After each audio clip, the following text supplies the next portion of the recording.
Bible की भविष्यवाणियाँ और दुनिया के हर घटना यीशु मसीह के दूसरा आगमन का प्रकटीकरण है। ലോകം എതിർക്രിസ്തുവിന്റെ ഭരണത്തിനു വേണ്ടി അതിവേഗം ഒരുങ്ങിക്കൊണ്ടിരിക്കുകയാണ്. सारे संसार ख्रिस्त विरोधी का सत्ता के लिए अपने आप को तैयार कर रही है। നമ്മുടെ കർത്താവിന്റെ വരവ് ഏറ്റവും അടുത്തിരിക്കുന്നു. हमारा प्रभु यीशु मसीह के आगमन बहुत करीब है। എന്നാൽ ഇന്നും നിത്യജീവന നിയമിക്കപ്പെട്ട അനേകര് സഭയ്ക്ക് പുറത്തു കിടക്കുകയാണ്. लेकिन आज भी अनंत जीवन के लिए प्रभु ने जिसको नियुक्त किया उनमें से बहुत सारे लोग कलीसिया का बाहर हैं। കൊരിന്ത്യർ ലേഖനം പറഞ്ഞു, ഈ ലോകത്തിന്റെ ദൈവമായ പിശാച് അവരുടെ ഹൃദയ ദൃഷ്ടികളെ അടച്ചു വെച്ചിരിക്കുന്നു. परमेश्वर का वचन कहते हैं इस अंधकार का अधिकारी शैतान उनकी हृदय का दृष्टि को बंद करके रखा है। അപ്പോസ്തലനായ പൗലോസ് പുഴവക്കത്ത് നിന്നുകൊണ്ട് ദൈവവചനം പ്രസംഗിച്ചപ്പോൾ जब संत पौलुस नदी के किनारे खड़े होकर वचन का प्रचार कर रहे थे ആ വചനം ശ്രദ്ധിക്കേണ്ടതിന് വേണ്ടി ലുദിയയുടെ ഹൃദയത്തെ കർത്താവ് തുറന്നുവെന്ന് തിരുവെഴുത്ത് പറയുന്നുണ്ട്. और उस वचन को सुनने के लिए परमेश्वर ने लुदिया का हृदय को खोला हुआ लिखा है। പിശാച് അടച്ചു വെച്ച് അവളുടെ ഹൃദയത്തെ പരിശുദ്ധാത്മാവ് തുറക്കുകയായിരുന്നു. शैतान जिस हृदय को बंद करके रखा था पवित्र आत्मा उस हृदय को खोला। എല്ലാവരും സുവിശേഷം കേൾക്കുന്നുവെങ്കിലും എല്ലാവരും ശ്രദ്ധിക്കുന്നില്ല. सारे लोग सुसमाचार सुनते तो जरूर है लेकिन उस पर ध्यान नहीं देते हैं। പരിശുദ്ധാത്മാവിനാൽ ഹൃദയദൃഷ്ടി തുറക്കപ്പെടുന്നവർ മാത്രമാണ് അത് ശ്രദ്ധയോടെ കൈക്കൊള്ളുന്നത്. पवित्र आत्मा के द्वारा जिनका हृदय के दृष्टि को प्रभु खोलता है वही सुसमाचार को समझ पाते हैं। ഞാൻ വിശ്വസിക്കുന്നു നിത്യജീവന നിയമിക്കപ്പെട്ട സകലരെയും യേശു ക്രിസ്തുവിലേക്ക് കൊണ്ടുവരുന്ന ഒരു കാലഘട്ടമാണിത്. मैं विश्वास करता हूँ इन दिनों में यीशु मसीह अनंत जीवन के लिए जिसको नियुक्त किया है उन सबों को कलीसिया में लाने वाले हैं।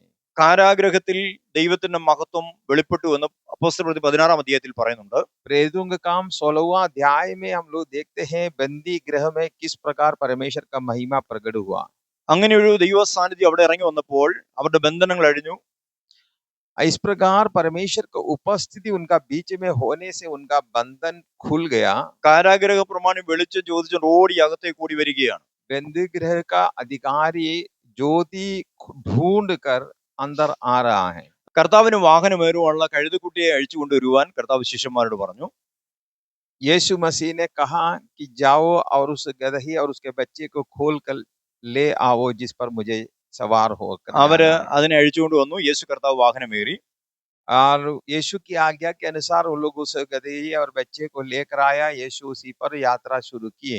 എന്നതുപോലെ ഒരു ദൈവിക മുന്നേറ്റം ഈ തലമുറയിൽ സംഭവിക്കാൻ പോവുകയാണ്. उसी प्रकार एक आत्मिक आंदोलन इन दिनों में शुरू होने वाला है। ദൈവസഭകളിൽ ദൈവത്തിന്റെ മഹത്വം വെളിപ്പെട്ടു വരുമ്പോൾ जब कलीसियाओं में परमेश्वर की महिमा प्रकट होंगे, കാരാഗ്രഹ പ്രമാണി വെളിച്ചം ചോദിച്ചുകൊണ്ട് അകത്തേക്ക് ഓടി വന്നതുപോലെയും जिस प्रकार बंदी गृह का अधिकारी ज्योति को ढूंढ कर अंदर दौड़ कर आया, യേശു കർത്താവിന് ആവശ്യമുള്ള കഴുതക്കുട്ടിയെ ശിഷ്യന്മാർ ഇറങ്ങിച്ചെന്ന് അഴിച്ചുകൊണ്ട് വന്നതുപോലെയും और जिस प्रकार यीशु मसीह के लिए गदही और बच्चे को चेले लोग खोल कर ले आया, ഈ തലമുറയിൽ ഒരു മുന്നേറ്റം ഉണ്ടാകാൻ പോവുകയാണ്. इसी प्रकार हमारे जमाने में भी आत्मिक आंदोलन और उन्नति शुरू होंगे। ദൈവമഹത്വം ദൈവസഭകളിൽ വ്യാപരിക്കുമ്പോൾ നിത്യജീവന നിയമിക്കപ്പെട്ട അനേകരെ സഭയ്ക്ക് അകത്തേക്ക് കൂടി വരും. परमेश्वर का महिमा कलीसिया के अंदर जब प्रकट होने लगेंगे तब परमेश्वर ने जिनको अनंत जीवन के लिए नियुक्त किया है वे कलीसिया में दौड़ कर आएंगे। അപ്പോൾ തന്നെ ദൈവശക്തിയാൽ നിറയപ്പെട്ട ദൈവജനം ഇറങ്ങിച്ചെന്ന് പൈശാചിക ബന്ധനത്തിൽ കിടക്കുന്നവരെ സുവിശേഷത്താൽ അഴിച്ചുകൊണ്ടുവരും. उसी प्रकार परमेश्वर का कलीसिया के लोग जो महिमा अनुभव करते हैं वो बाहर जाकर के शैतान के बंधन में पड़े हुए लोगों को खोल कर लाएंगे। ഏതൊക്കെ പ്രതിസന്ധികൾ ഉയർന്നാലും നിത്യജീവന നിയമിക്കപ്പെട്ട സകലരും യേശു ക്രിസ്തുവിലേക്ക് കൊണ്ടുവരുവാൻ പരിശുദ്ധാത്മാവ് ഇവിടെയുണ്ട്. चाहे कितनों भी परिस्थितियां विपरीत में हो जाएंगे लेकिन अनंत जीवन के लिए प्रभु ने जिसको नियुक्त किया वो कलीसिया के पास आ जाएंगे। जिस प्रकार हम नूह के जहाज के बारे में देखते हैं कि परमेश्वर के द्वारा नियुक्त किया सारे प्राणी उसके अंदर आ गया, എന്നതുപോലെ നിത്യജീവന നിയമിക്കപ്പെട്ട സകലരും യേശു ക്രിസ്തുവിലേക്ക് വരാൻ പോവുകയാണ്. उसी प्रकार अनंत जीवन के लिए प्रभु ने जिसको नियुक्त किया है वे सारे लोग अंदर आ जाएंगे। നിത്യജീവനിലേക്കുള്ള വഴി തുറന്നത് യേശു ക്രിസ്തുവാണ്. अनंत जीवन के लिए मार्ग यीशु मसीह खोला है। യേശു ക്രിസ്തു തന്നെയായിരിക്കും ഈ വഴി അടയ്ക്കുന്നതും. और यीशु मसीह ही इस द्वार बंद भी करेंगे। മന്ത്രിമാരെല്ലാം ഭൂമിയിലാണ്, सारे मंत्री गण ये दुनिया में हैं, രാജാതി രാജാവായ ഒരുവൻ സ്വർഗത്തിലുണ്ട്. लेकिन राजा स्वर्ग में है। परमेश्वर का महिमा प्रकट होने का समय आ चुके हैं। വിശ്വാസത്തോടെ നമുക്ക് അതിലേക്ക് പ്രവേശിക്കാം. इसलिए विश्वास के साथ हम उनमें प्रवेश करेंगे।